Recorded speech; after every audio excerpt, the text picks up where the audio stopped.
All right, Math 8 students. I wanted to make another video on Chapter 5, this time on Section 5.4. Section 5.4 was all about removing the brackets and simplifying your expressions. All right, so before I start the problems in this section, let me first go over a numerical example first. So let's say I have something like 6 onto, I don't know, maybe 2 plus 4.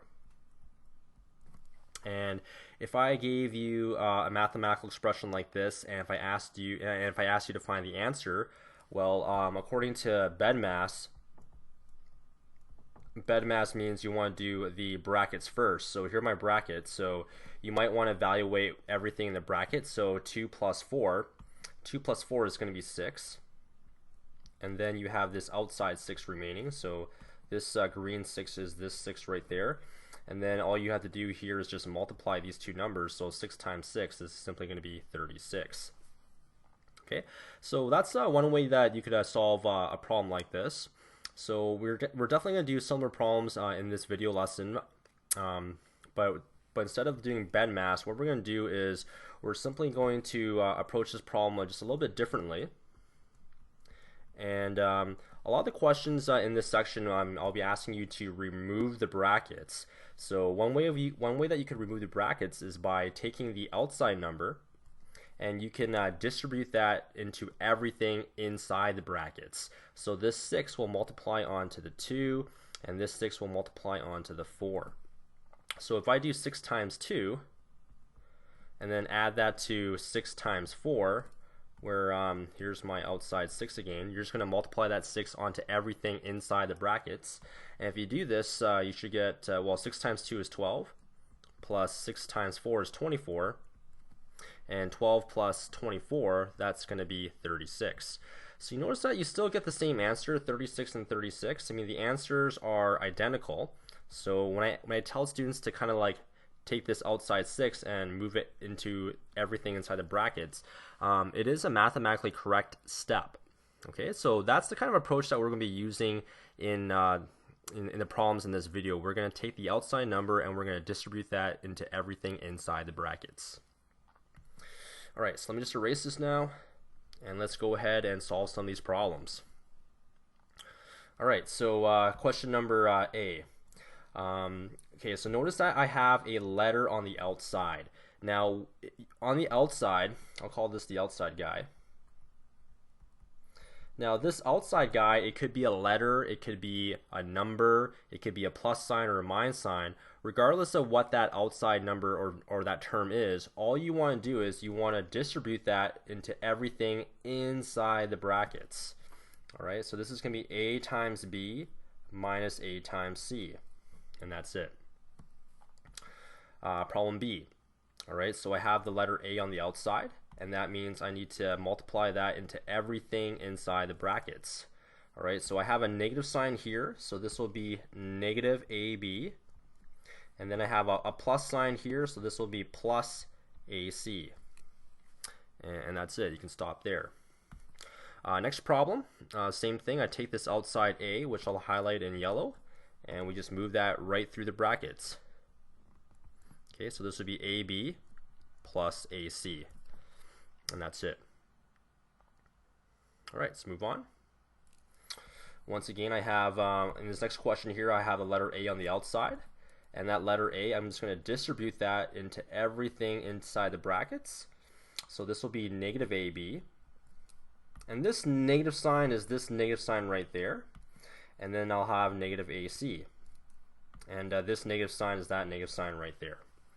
And that's it. Okay, for the next problem, problem number E. With problem number E, this time I have a negative A. So, you know, you might have to be very careful with this problem, but the concept is still the same. You want to take this negative A and you want to multiply or distribute this through everything inside the brackets. Now, this negative A, now I'm going to highlight this in green now. This negative A is pretty much multiplying onto everything inside the brackets. And I have a negative sign there, so when you have two negative signs, that becomes positive. So positive AB, and then I have a plus sign here. And what wins? You have a minus sign and a plus sign, so that's going to be minus AC. Okay, and you can just simply write this as simply AB minus AC. That's the same thing. Okay, moving on to the question number F. Once again, I take my negative A and I'm going to multiply that right through my brackets. And since I have all these negative signs, this is the same thing. I have negative A times, I'll do this the long way first, negative B. Then I have negative A times negative C. And when you have these two negative signs, that means two negatives become a positive when you're multiplying them. So this will be AB. And since I have a minus sign and minus sign, two negative signs there in blue, that's going to be positive AC. Okay, so there's my answer for question number F. And once you get the hang of these kind of questions, and once you're very comfortable with multiplying positive and negative numbers, you can probably do this in one step in your head once you get comfortable. All right, let's move on to question number G. Okay, now for question number G, you have to be very careful here because in question number G, I have this letter A on the outside. But what is multiplying through the brackets? Well, I have this plus sign, and the plus sign is right next to these brackets here in yellow. So this plus sign is actually distributing right through the brackets here. So we're gonna have a plus B, and then I have a plus and a minus sign. Plus and a minus, the minus sign will win. So I'll have a minus C there, and then this outside A just comes down. So it'll be A plus B minus C. Okay, moving on to the next problem. Well, this A right here just stays the same, and then this minus sign will distribute right through the bracket, so this will be negative B minus C. That's it. Question number I now. Well, this outside A, that will remain on the outside, and this positive will just distribute into everything inside the brackets.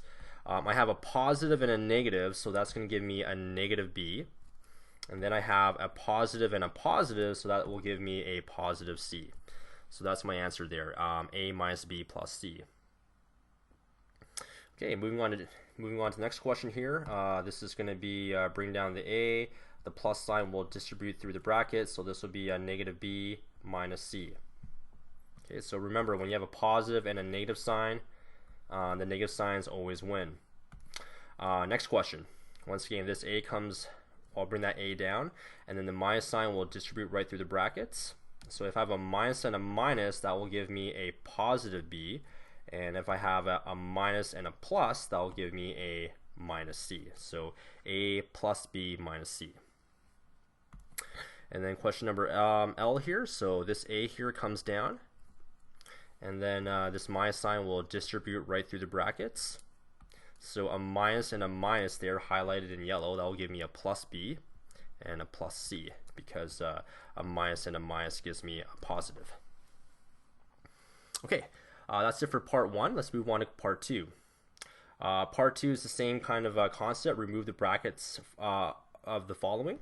So this time we just have different letters, but everything else, the constant is pretty much the same thing. I mean, this letter X remains, and then this plus will go right through the brackets. So this will be plus 2b, and this will be minus c. So remember, a negative and a positive gives you a negative sign. All right, so there's my answer, X plus 2b minus c. Next question, the 2x comes down. The plus sign will distribute right through, so this will be plus 4a minus 2b. And it's minus because this minus and that positive, a positive minus will give you a negative sign. Okay, moving on. Next question will be 3a minus 2b plus 3c, and that's it. Question number D. Well, same thing, this 2y stays there. Then the plus sign will distribute right through the brackets. So when you have a positive and a minus sign, that will give you a minus 3x. So there's that guy. And then if you have a plus sign and a plus sign, plus sign and plus sign will give you a positive sign. This will be positive 2w. Okay. And moving on to question number G here. So, sorry, E. So this G letter will come down, and this positive sign will just distribute right through the brackets. So this will be, we'll have a positive and a negative sign, so that will give me a negative 4b. So that's that. and then I have this negative and that positive, so that will give me a negative 3c. And that's it. Okay. All right, so we want to question number F now. So the 4m just comes down. The positive sign will distribute right through the bracket, so this will be minus 3n plus, oh sorry, not plus, minus 4p. All right, and there you go. That's that. Some more 6 other problems here. Okay, so let's just do these. I'll do this in blue now. This will be 2w minus 4x plus 9y. Okay, so I have a minus and a minus sign, so that will give me a positive sign. All right, next question, I have a negative x, and then this minus sign right here, that will distribute right through the brackets, so that will give me a plus 3y, and it's plus because there's a minus and a minus, so that'll give you a plus, and then there's a minus and a minus there, that will also give you a plus, and that's going to be plus 4z. Okay, and moving on, this will be negative a plus 3b plus 5c. All right, so hopefully I've done enough of these so that you can see the patterns and get to the final answer there. All right, now question D here. D is slightly different because the term that I have on the outside now is I have a letter, a variable, and a minus sign. So once again, the concept is the same thing. Whatever is on the outside, you want to distribute that right through the brackets. Okay. Now in order to do this, what you want to do is you want to line up the numbers with the numbers and the letters with the letters. So here's a 4 and here's a 3. What's 4 times 3? Well, 4 times 3 is 12. Okay, so let me just highlight that in blue. And then I have a P and a Q. Well, P and a Q, the numbers are different, so when you multiply the letters are different, and whenever you multiply two variables together that are different, you just put them next to each other. So P times Q. Okay, PQ, and you should also recognize that you have a minus sign, so that minus sign will be on the outside here. Okay. Okay, great. So that's the first part, and then you want to distribute. And then you want to distribute, this, negative 4p onto the negative 7r. So one thing that you should notice right away is you have a minus and a minus sign. So let me just delete this. You have a minus there and a minus there, so I'll give you a plus. Plus 28 is 28 because 4 times 7 is 28, and then PR. Okay. So the concepts are the same, but you got to be a little bit more careful here because you have numbers and variables combining now. Okay, let's move on to part E now. Well, you have to recognize that I have a 4z here on the outside now, but this 4z will distribute to everything on the inside. So what's 4z times 5x? Well, that's going to be 20xz plus 4z times 7y. That's going to be 28yz. Okay, and that's it. And some students may write this as like 20zx plus, I don't know, 28zy. It doesn't really matter where, the letters, they could be left to right or right to left. It doesn't matter. Those are still the same answers. Okay. And moving on to question number F here. Well, recognize that 4v is the number and the variable on the outside, and you want to distribute that to everything on the inside. So 4v times 9t, that's going to be 36 tv plus 32 uv. Okay. So hopefully that's okay. I'm taking the numbers, multiplying the numbers with the numbers and the letters with the letters. All right, let's move on to the next part. The next part for the homework in this section, that's extract the following. Extract the common factors of the following.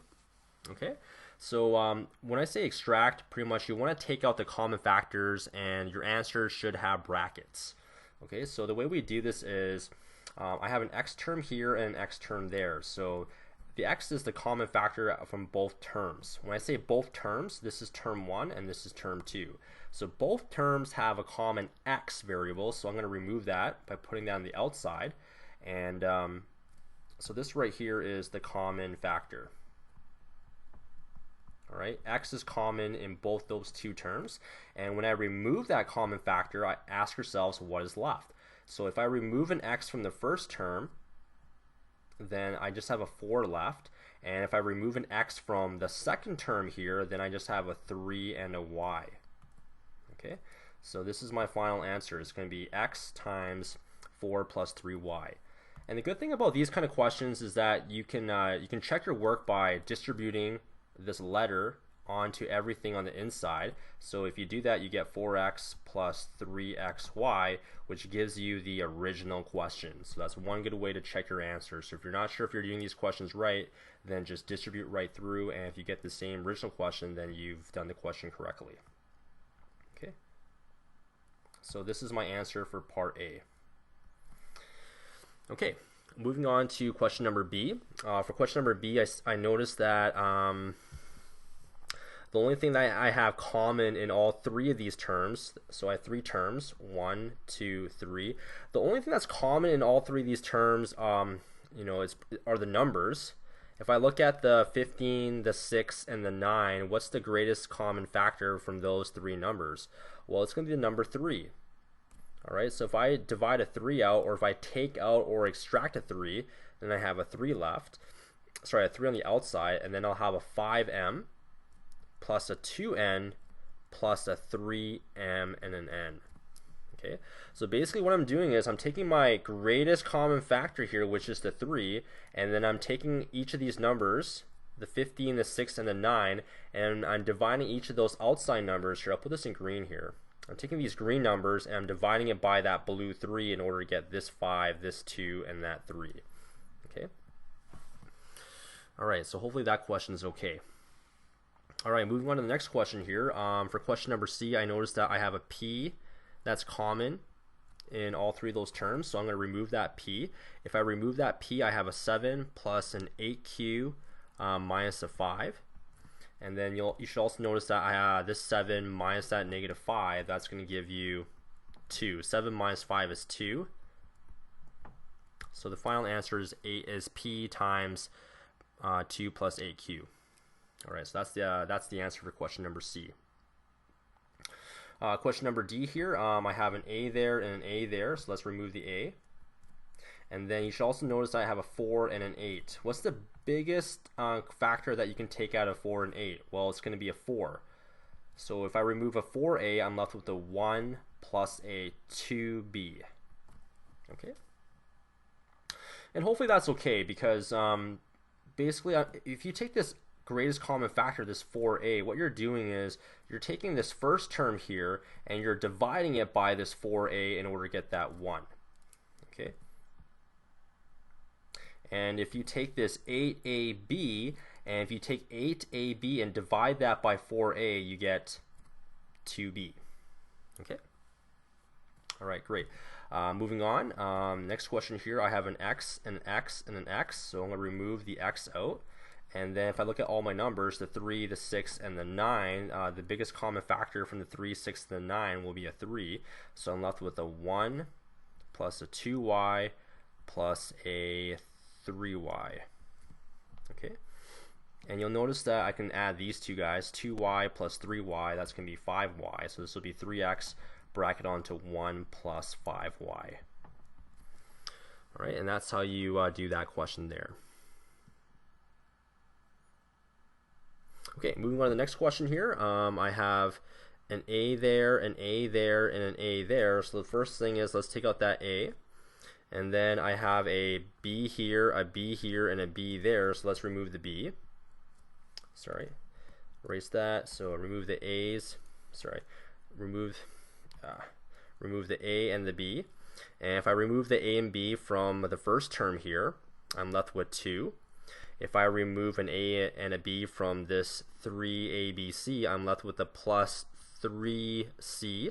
And if I remove an AB from this last term, I'm left with a plus 5 and a C.